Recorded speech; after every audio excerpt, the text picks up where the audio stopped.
The following is a commercial program paid for by Nashlaw Firm. The opinions and views expressed belong to its sponsors and are not those of Mission Broadcasting Incorporated, Nexstar Broadcasting Incorporated, this station, or their affiliates or employees.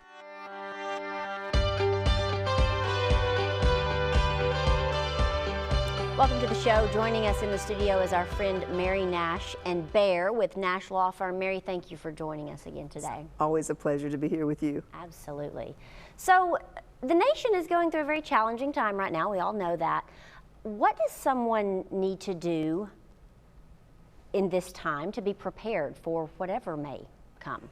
Well, everybody needs to do estate planning. And of course, we're an elder law firm. We do estate planning, wills, trusts, all those kinds of things.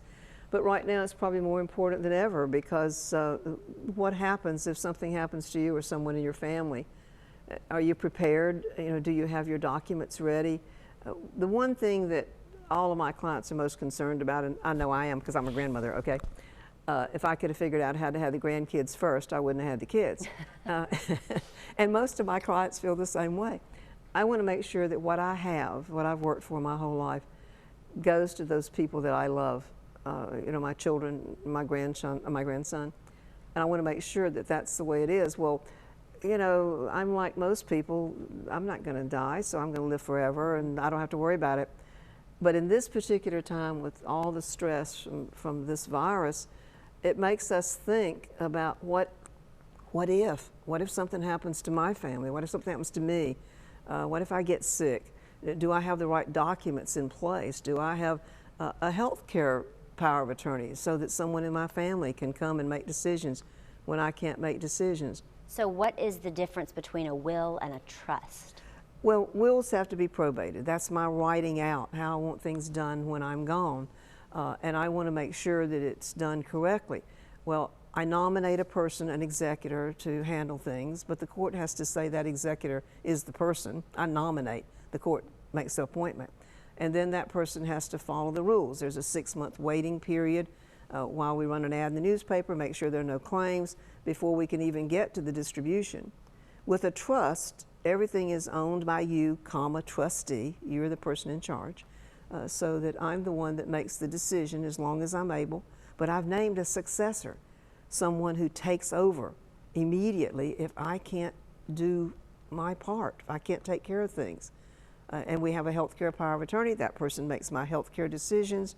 We have a HIPAA form so that person can go get my medical records. We have a financial power of attorney so that person can act for me on anything that's not in the trust, like my Social Security, sign my tax return, those kinds of things.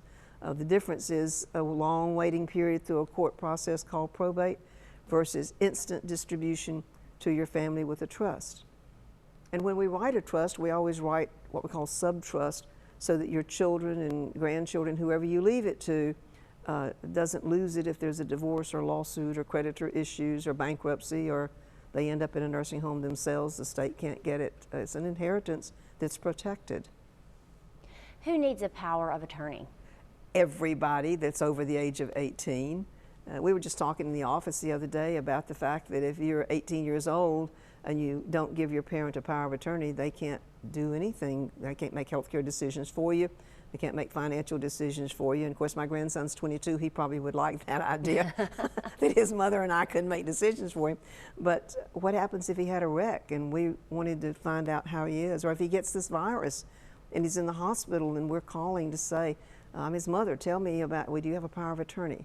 So obviously your clients are top priority in the health of Yes. everyone, and you are very available, whether it be phone or Zoom or FaceTime.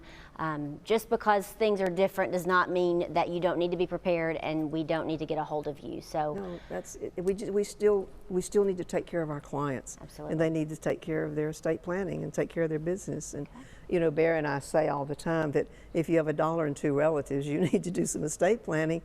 If not now, when? Now or never. Mary, thank you so much. Bear, thank you so much. He was a good pup today. This was Mary Nash with Nash Law Firm, and all of the information is on the screen. If you have $1 and 2 relatives, that's what they say, call Mary Nash today, and we'll see you next time.